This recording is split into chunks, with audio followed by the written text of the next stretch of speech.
Hi everyone, my name is Anjali Chinani. I serve as Director of Policy for our Mayor, Jim Kenney, and I'm also a Project Manager for GovLab PHL, which is a multi-agency team which we just launched last month. And the purpose of this team is to really use and increase our use of evidence-based practices within government. And we're doing this project. GovLab is a partnership between 5 universities and multi-departments within city government. And we are testing the use of behavioral insights and human-centered design in order to ensure that our programs and services are high quality, accessible for the public, and that we have participation from the public in our decision-making processes. But I'm not here to talk to you about that today. I'm here to talk to you about the policy-making process. And so we're going to jump right in. I have a couple worksheets that I want to go over with you today around Policy 101 in Philadelphia. But first, in regards to what is social policy, there are a lot of different definitions of policy as well as social policy. And really, it's a system of laws, programs, services, and benefits which aim to help society to function and really maintain social order. And policies can be courses of action that are adopted by individuals in an organization, either internally or through a more political process, such as our local government. Really, the main question around policies is who should bear the cost of social change. And when there's a policy proposal on the table, there's a lot of questions around who's going to pay for the changes that need to be made. Is it going to be government, or is it going to be private sector? If it is the public sector, then there's questions around what level of government. Should it be the local government, the state government, or federal government, or should those costs in some way be shared? If there is an inclination to lean towards the private sector paying for these social changes, then there's additional questions around it being the for-profit sector, nonprofit sector, or social service agencies, and also, of course, individuals. There's also questions around whether the policy proposal or program that's being developed through policy is a universal benefit that anyone could qualify for, or if it's a selective benefit which either needs to be means tested or people would need to be eligible in some way. So policies exist really any and everywhere that you look. If you've noticed in your workplace that dress codes have been created through policy, your expectations for how you should behave, whether it's at Temple University or where you live or where you work. But really it's the rules and guidelines that help make decisions possible and, again, to maintain social order wherever you are. So these are just a few examples of where policies, public policies are created. Government is obviously a major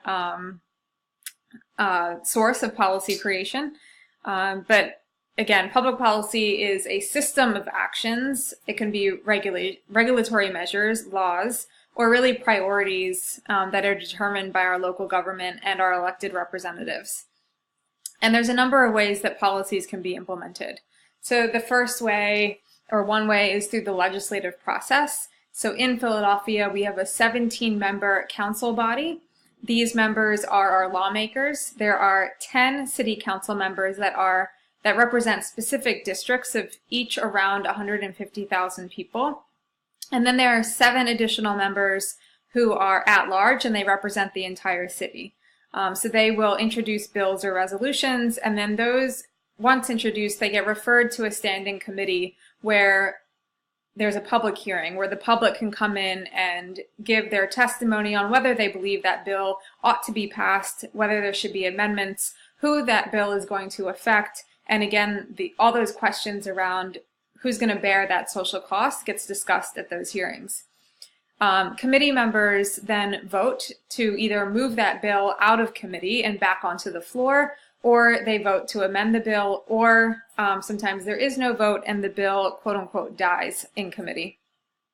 When the bill is voted out onto the floor, then council will have it be read one time, read a second time, and then they vote to make that bill into law. And then the final step is that the mayor would sign that bill or veto that bill, depending on his preference.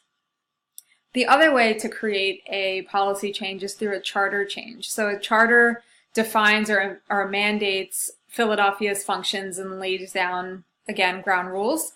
So that charter change would first need to go through the city council process to be approved, and then the change would be presented in a ballot question to the public, to voters, to vote on during election.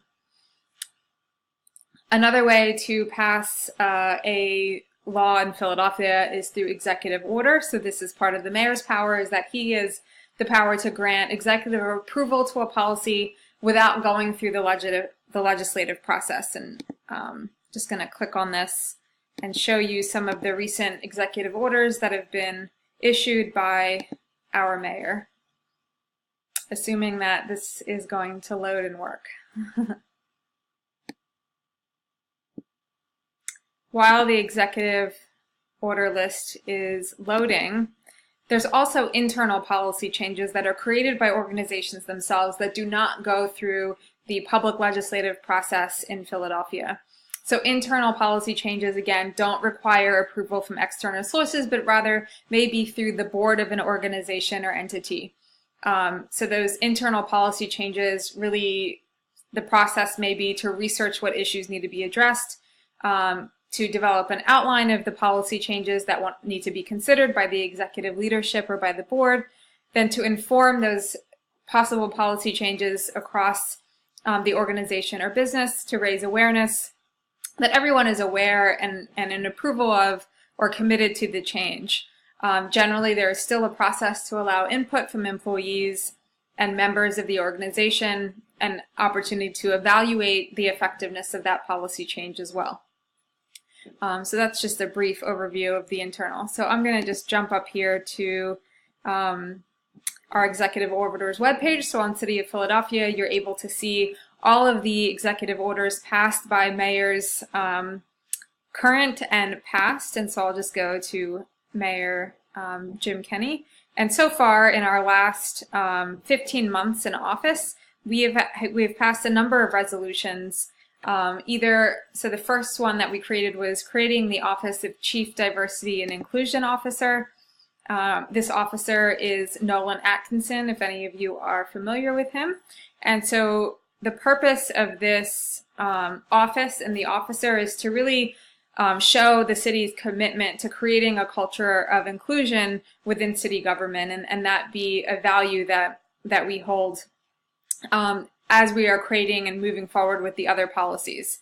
So I'll give you an example. The mayor ran on a platform of early success and workforce opportunity, and two of our biggest programs are the expansion of pre-K and the development of our parks, recreation centers, and libraries. And so the Office of Diversity and Inclusion are heavily involved in ensuring that these opportunities for new pre-K seats are available throughout the city in various neighborhoods and not just concentrated in a certain area, and that really the areas with the highest risk, that have the lowest number of seats, or that have children who are at risk of various other health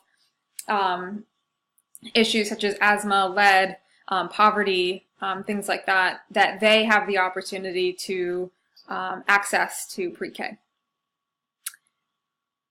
So just going back to show you another example. Oops.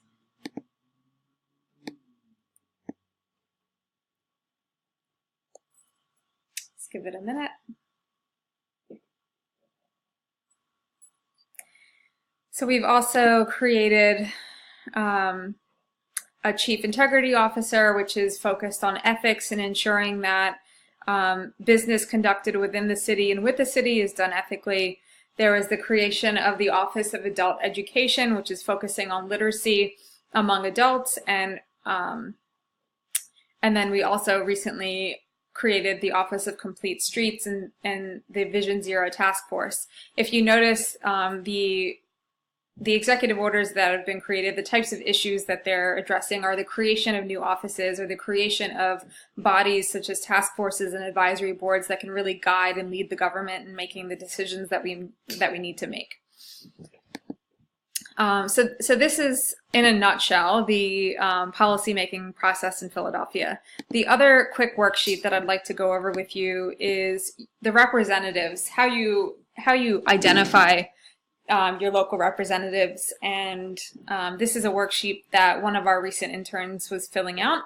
But we ask that any intern in our office go through this and be familiar with who their elected local, state, and federal elected officials are.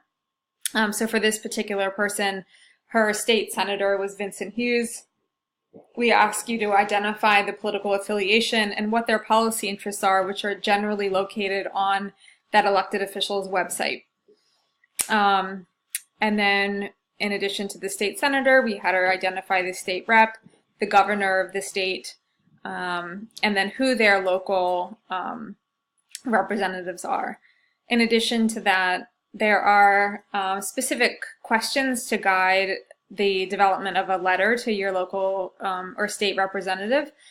So, it's really important as you move forward as social workers to be aware of different policy issues that are being raised, not only by your local government, but also by the state and the federal government, and then to know how would you want your local legislator to vote on a specific bill. Do you want your legislator to raise awareness on a particular issue, such as the lack of school funding or bullying or immigration issues?